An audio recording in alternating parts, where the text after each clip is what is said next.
Bonjour et bienvenue dans cette nouvelle vidéo, je suis Sébastien et je suis ravi de vous accueillir aujourd'hui pour une vidéo dans laquelle on va se poser cette question: dans quelle ville il faut investir? Si vous vous intéressez de près ou de loin à l'investissement immobilier, à l'investissement locatif, vous vous êtes certainement posé au moins une fois cette question: est-ce qu'il faut que j'investisse dans une grande ville ou est-ce qu'il faut que j'investisse dans une petite ville? Eh bien, c'est ce qu'on va voir aujourd'hui.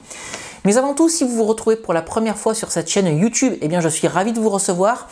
N'hésitez pas à vous abonner en activant la petite cloche, ça vous permettra d'être tenu informé de la publication de toutes mes nouvelles vidéos. Ici, on est sur une chaîne YouTube qui parle d'immobilier, de stratégie de location à haut rendement et des moyens qu'il est possible de mettre en place pour générer des revenus complémentaires avec l'immobilier. Et puis pour vous souhaiter la bienvenue, je vous offre également plusieurs choses: 2 e-books, Convaincre la banque, mode d'emploi et doubler son salaire avec la location courte durée, ainsi qu'une formation de 2h30 pour tout comprendre des mécaniques de l'investissement immobilier, comment trouver la bonne affaire, comment la faire financer et quelle stratégie de location mettre en œuvre pour booster les revenus locatifs et surtout limiter le risque. Donc pour accéder à l'ensemble de ces éléments, eh bien vous cliquez sur le i qui apparaît en haut à droite de cette fenêtre et vous retrouvez également les liens d'accès dans la description juste en dessous de cette vidéo. Alors venons-en au sujet d'aujourd'hui: dans quelle ville faut-il investir? Ça, c'est une excellente question. Je reçois énormément de messages sur les réseaux sociaux ou par email de personnes qui me demandent: Sébastien, qu'est-ce que tu penses de telle ville? Sébastien, qu'est-ce que tu penses de telle autre ville? Et la vérité, eh bien, c'est que je ne sais pas forcément répondre parce que je ne connais pas toutes les villes de France. Mais ce que je sais, c'est qu'il y a énormément de villes dans lesquelles il est possible de faire de bons coups et énormément de villes dans lesquelles il est très intéressant d'investir. Et ce qu'il faut quand même savoir, c'est que tout commence par une étude de marché. À partir du moment où vous souhaitez investir dans l'immobilier, eh bien, il va falloir faire une étude de marché pour savoir si le bien immobilier que vous avez envie d'acheter ou pour savoir si le mode d'exploitation que vous visez, eh bien, est compatible. Je vais vous donner un exemple tout bête, mais si vous souhaitez investir dans un studio dans un village de 500 habitants, eh bien, vous allez être certain que vous ne pourrez pas louer ce studio. Maintenant, si vous souhaitez faire de la colocation, eh bien, c'est toujours pas dans un village de 500 habitants que vous pourrez le faire. Mais maintenant, si votre objectif c'est d'acheter un terrain et de construire une maison, alors là, eh bien, c'est forcément dans une petite ville ou dans un village que votre projet immobilier pourra se réaliser. Alors ce que je vous encourage à faire, donc, c'est publier des fausses annonces sur les principales plateformes de location. Si vous recevez des appels, si vous recevez des emails, donc c'est bon signe, c'est que l'étude de marché elle est quasiment validée. Mais vous pouvez aller plus loin, vous pouvez utiliser des sites connus comme Rendement Locatif ou Wikipédia qui vont vous donner des informations sur la ville qui vous intéresse, des informations démographiques, des informations économiques, des informations sur les écoles ou les universités qui se trouvent dans ces villes. Et donc ça, c'est des éléments que vous pouvez ensuite analyser pour savoir si votre projet immobilier pourra être réalisé ou non. Maintenant qu'on a dit ça, eh bien, il y a 2 types de villes majoritaires qui s'opposent: les grandes villes et les petites villes. Dans les petites villes, eh bien, le prix de l'immobilier va être plus faible, c'est ce qui va être attractif. Les négociations vont être également plus faciles. Pourquoi?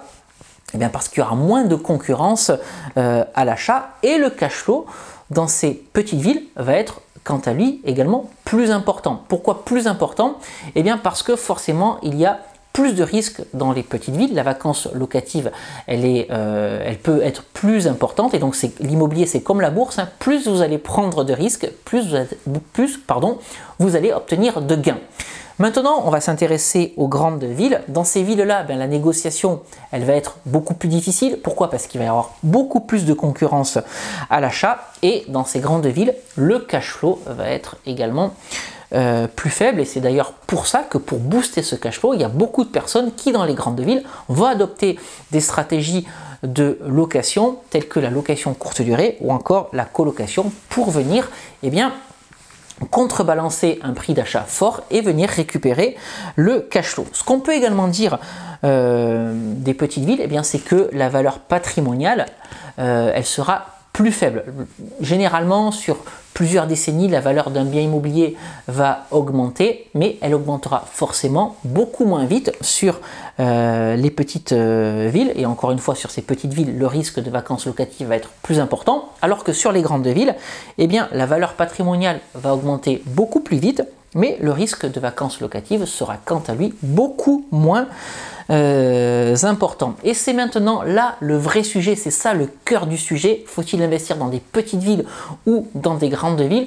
Est-ce qu'il faut regarder la valeur patrimoniale ou encore le cash flow qu'on va récupérer tous les mois? C'est sûr que d'un point de vue patrimonial, il vaut mieux investir dans des villes comme Toulouse, Bordeaux, Lyon, Lille, etc., etc., et voire même Paris, puisque encore une fois, dans ces grandes villes, le prix de l'immobilier augmente régulièrement, il augmente vite, donc un bien que vous allez acheter aujourd'hui, eh bien, vous pouvez le revendre dans 6 mois, déjà avec une plus-value, et cette plus-value sera d'autant plus importante si vous gardez ce bien, pas forcément 20 ans, mais 2 ans, 4 ans, ou même 5 ans. Mais ce que je vous dis tout au long de mes vidéos, eh bien, c'est que votre bien immobilier, vous devez l'acheter intelligemment. C'est-à-dire que vous devez l'acheter aujourd'hui et le revendre demain avec une plus-value. Et ça, quelle que soit la ville dans laquelle vous investissez. Donc, il n'y a pas besoin de spéculer sur l'augmentation du prix du mètre carré dans une ville pour se dire je vais pouvoir revendre ce bien immobilier avec plus-value. Non, rappelez-vous, hein, je l'ai dit déjà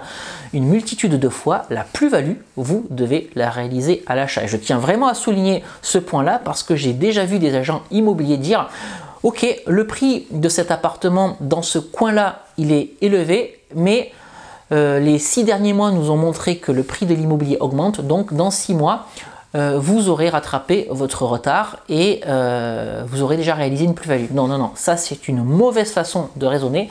La plus-value, on l'a fait non pas avec le prix du mètre carré de demain, on l'a fait avec le prix du mètre carré d'aujourd'hui. Je ferme cette parenthèse que j'avais ouverte. Donc investir dans des grandes villes, c'est acheter du prix du mètre carré plus élevé. Donc forcément, à budget identique, vous allez pouvoir acheter moins de mètres carrés et votre capacité d'emprunt, elle va être saturée beaucoup plus rapidement. Je vais vous donner un exemple concret. Imaginons que vous ayez 100 000 euros à mettre sur la table, 100 000 euros de budget pour investir dans l'immobilier. Eh bien, dans une ville comme Toulouse par exemple, peut-être que vous allez pouvoir vous acheter un studio, alors que, eh bien, dans des villes de taille plus petite, peut-être que vous pourrez acheter 2 voire 3 appartements dans certaines villes. Donc plutôt que d'acheter un bien immobilier, vous allez acheter 3 biens immobiliers. Donc votre capacité d'emprunt, eh bien, elle va être, la limite de votre capacité d'emprunt arrivera beaucoup moins vite. Sans parler du fait que pour le même budget, acheter 3 appartements ou 2 appartements plutôt qu'un, eh bien, c'est limiter le risque. Je vais reprendre mon exemple de mon studio à 100 000 euros à Toulouse. S'il y a un mois de vacances locatives dans ce studio, eh bien c'est de suite à minima 500 euros qui ne rentrent pas.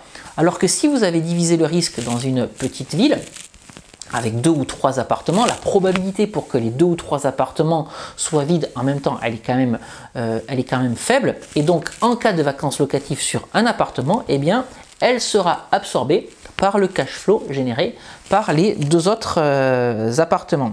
Donc, en achetant dans les grandes villes, on a une valeur patrimoniale qui augmente plus vite.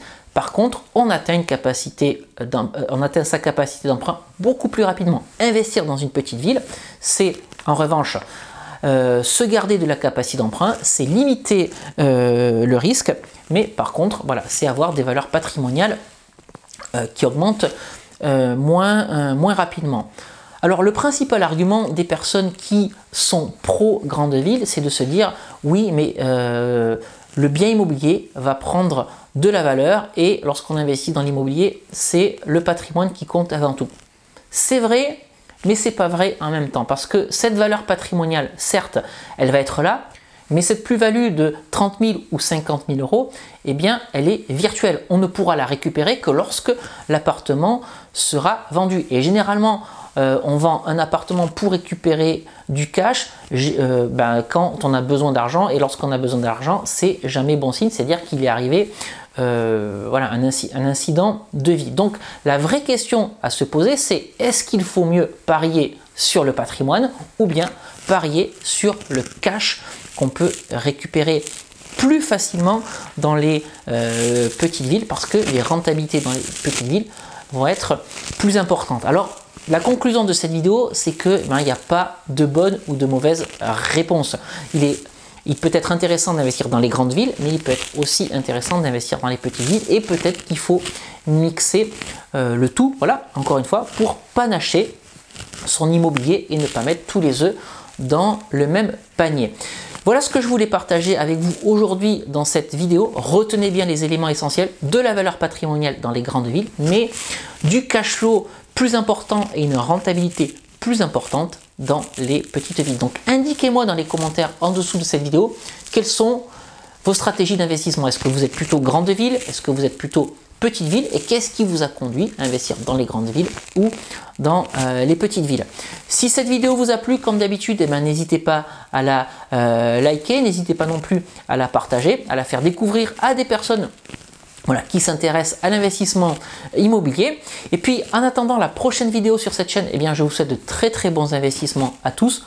Portez-vous bien et on se retrouve très rapidement pour la prochaine vidéo sur cette chaîne YouTube. Je vous dis à très bientôt. Ciao.